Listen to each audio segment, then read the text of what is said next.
कुछ contract farming के बारे में पूछना है, तो मुझे आपसे कुछ सीखने को मिले। कॉन्ट्रैक्ट फार्मिंग जो यहाँ पर है, कॉन्ट्रैक्ट फार्मिंग यूपी में या कहीं और भी है, गन्ने के बारे में सारा कुछ आप बता सकते हैं? देखिए, ये ना एक बहुत अच्छा आपने क्वेश्चन पूछा है कि वाकई अभी तो पूरे देश में लागू नहीं हुआ, उससे पहले ही यहाँ पर ये हाल है। कॉन्ट्रैक्ट फार्मिंग के अंदर जो इस यूपी के अंदर, पश्चिमी यूपी के अंदर जो बड़ी बड़ी मिलें हैं, उन्होंने अपने अपने एरिया फिक्स किए हुए हैं और उनके कॉन्ट्रैक्ट्स हैं। और वाकई ही ठीक बात है कि उनको 2-2 साल अपने गन्ने की कीमत नहीं मिलती है। जब उनको 2-2 साल अपने गन्ने की कीमत नहीं मिलेगी, वो कहाँ से बीज बोएगा, कहाँ से अपना वो ट्रैक्टर का डीजल निकालेगा, कहाँ से वो अपनी लेबर को पैसे देगा, कहाँ से वो अपना जो खाद डलती है उसके लिए पैसे देगा सोसाइटी में? क्या होगा? उनके ऊपर कर्जा ही होगा। जब कर्जा होगा, अच्छा भला किसान जिसके पास इतनी अच्छी ज़मीन है और उसको मालूम है कि मेरे को इतनी अच्छी कमाई हो सकती है, लेकिन वो कर्जा ही हो जाएगा। तो कॉन्ट्रैक्ट फार्मिंग का इससे बढ़िया उदाहरण और क्या हो सकता है? अभी तो ये छोटी सी जगह पे है, जैसे ये पूरे देश में अगर ये करवाएंगे तो आप देखो ना कितना बुरा हाल होगा किसानों का। किसानों की ऐसी दुर्दशा होगी कि लोग किसान ही भूल जाएंगे। कॉन्ट्रैक्ट फार्मिंग ऐसा है कि मुझे तो समझ में नहीं आ रहा है कॉन्ट्रैक्ट फार्मिंग, लेकिन जैसे आपने समझाया अभी मैं थोड़ा सा समझ गई हूँ।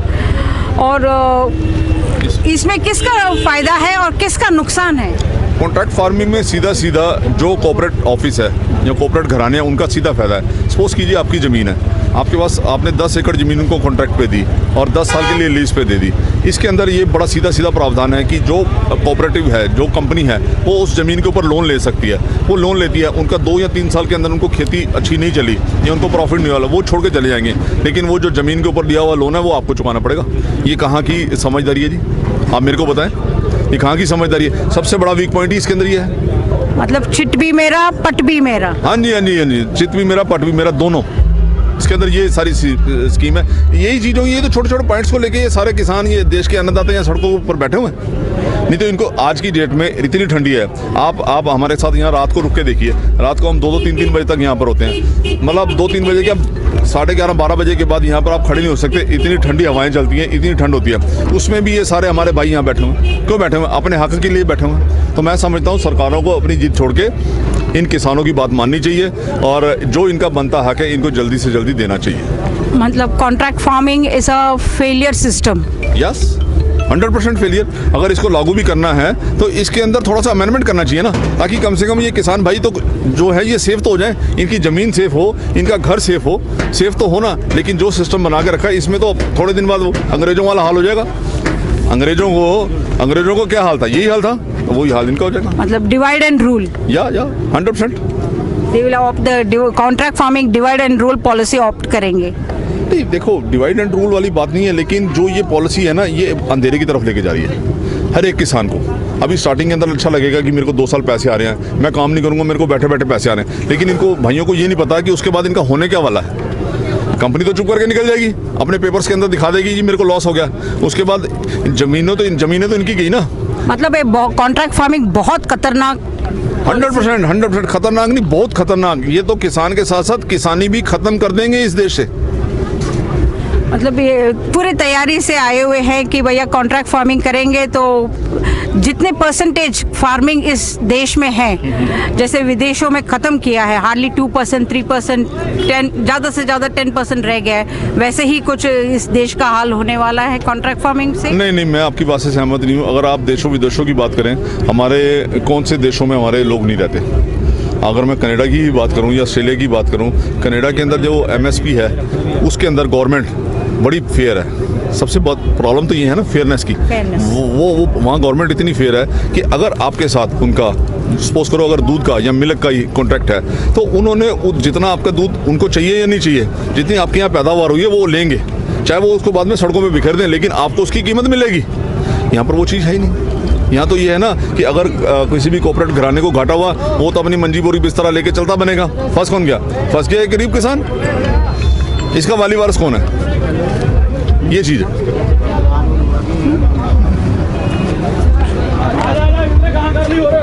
आपने यहाँ पर कुछ अच्छी बातें सुनने को मिले हैं और जो सच्चाई है, अच्छे के बाद सच्चाई बात बुल्लर साहब से सुनने को मिले हैं।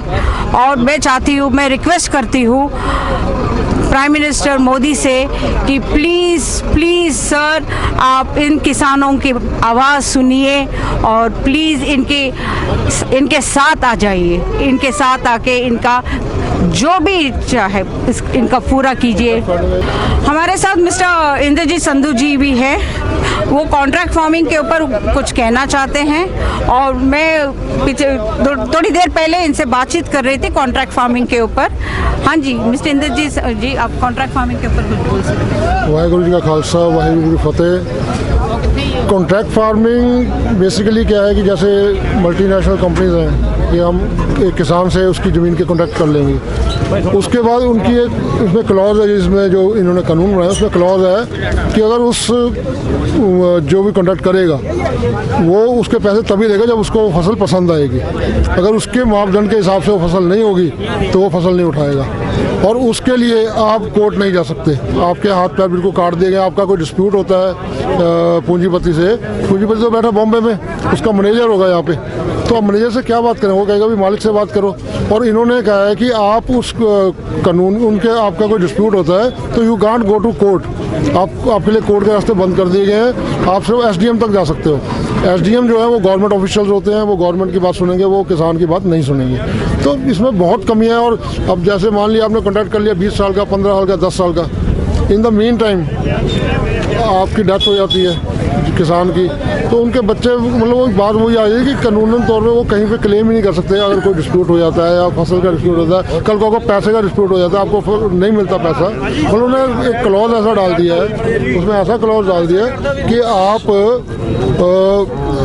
कॉन्ट्रैक्ट फार्मिंग के हिसाब से ऐसा क्लॉज उन्होंने डाल दिया कि आप एक तो कोर्ट नहीं जा सकते, और अगर उसको जो पूंजीपति उसको अपनी फसल नहीं पसंद, वो अपने रखेगा बंदे, उनको फसल में कोई कमी नजर आती है तो आपकी तो फसल बेकार हो गई, आप वो फसल उठाएगा नहीं। ग्रेडिंग भी कर दिया इसमें, ग्रेडिंग कर दी, बहुत कमियां है इसमें। हमारे से 1800 तो रुपए में तो ये चीज़ है कि एमएसपी का जो मेन मुद्दा, एमएसपी का मेन चीज़ है कि जैसे विदेशों में भी है एमएसपी है तो एमएसपी है, ये नहीं कि एमएसपी में अगर कोई नहीं उठाता उसके अगेंस्ट कानून होना चाहिए, उस पर केस होना चाहिए, उस पर कानूनी कार्रवाई होनी चाहिए। क्योंकि किसान जब अपनी मेहनत करता है, अपना बीजता है, सब कुछ बीजता है, फसल तैयार हो जाती है, एक बार कभी तो भगवान की मार हो जाती है, कोई मौसम ऐसा हो गया फसल खराब हो गई, तो वो तो दो तरफ से मर गया ना किसान तो। अगर वो एमएसपी पे नहीं उठाएंगे तो उनका तो बेकार हो गया। एमएसपी पे उठाने के लिए कानून ऐसा होना चाहिए कि अगर कोई एमएसपी नहीं उठाएगा, इससे नीचे करेगा, तो उस पर कानूनी कार्रवाई हो, उसको जेल हो, उस पर केस चले, तभी आत्महत्या नहीं करेगा, तभी किसान बचेगा। किसान वो अन्नदाता है हमारा, वो जमीन खोद के हमारे लिए अनाज निकालता है, और जो हमारे नेतागण बैठे हैं वो भी वही अनाज खाते हैं। तो अगर आज किसान यहाँ इतने बैठे हैं तो आप लगाओ 20 दिन में 22 दिन में कितना नुकसान हुआ होगा। आज इनको अपने खेतों में होना चाहिए था, वहाँ फार्मिंग करते होना चाहिए। ये तो मेहनती कौम है, ये यहाँ कोई पॉलिटिक्स नहीं है, किसी का पॉलिटिकल मुद्दा नहीं है यहाँ पे, यहाँ सिर्फ और सिर्फ किसान है। तो इनको यहाँ ये नुकसान हो रहा है, गवर्नमेंट को सोचना चाहिए कि 27 दिन हो गए, ऐसा क्या मतलब चीज़ है जो इनको उस कार्रवाई से रोक रही है। वो कानून जो 3 कानूनी कानून है उनको वापस लेने से ऐसी क्या चीज़ है, क्या प्रेशर है गवर्नमेंट के ऊपर कि रोक रही है। अब वो बात कर रहे थे गोदाम की, गोदाम के साथ साथ कुछ पूंजीपतियों ने 2019 में 9 एग्रो कंपनीज रजिस्टर कराई हैं। तो और गोदाम छोटा नहीं है, 100 एकड़ का। उसमें जो मेन कमी है, पहले होता था कि आप 100 टन से ऊपर माल नहीं ले सकते, आप जमाबंदी नहीं कर सकते, जमाखोरी नहीं कर सकते। अगर आप करेंगे तो कानूनन आप पे कोई कार्रवाई होती थी। इन्होंने बिल्कुल माफ़ कर दिया, मतलब जमाखोरी को बंद करके जमाखोरी को बढ़ावा दे दिया है। इन्होंने कहा है कि इसमें कोई रिस्ट्रिक्शन नहीं है, आप जितना मर्जी अनाज स्टॉक कर सकते हैं। और हम मानेंगे इन पूंजीपतियों ने पंजाब में, पानीपत में 100 एकड़ के गोदाम बनाए, 100 एकड़ कम, 2 साल से बन रहे हैं वो, तो वो बन रहे, पहले से बन रहे हैं। ये तो अभी कानून तो अब हुए तो तैयार हो चुके हैं वो, तो वहाँ पे प्रेस रिपोर्टर को जाने भी नहीं दिया जाता। प्रेस रिपोर्टर को नहीं पता चल रहा है ना, ये तो प्री प्लानिंग है जी, ये प्री प्लानिंग है। मंडियाँ खत्म हो जाएंगी, फिर गांव से ये सीधे खरीदेंगे। और मंडियों में क्या होता है, मंडी में आपकी फसल की रजिस्ट्रेशन होती है, मतलब आपकी एंट्री होती है।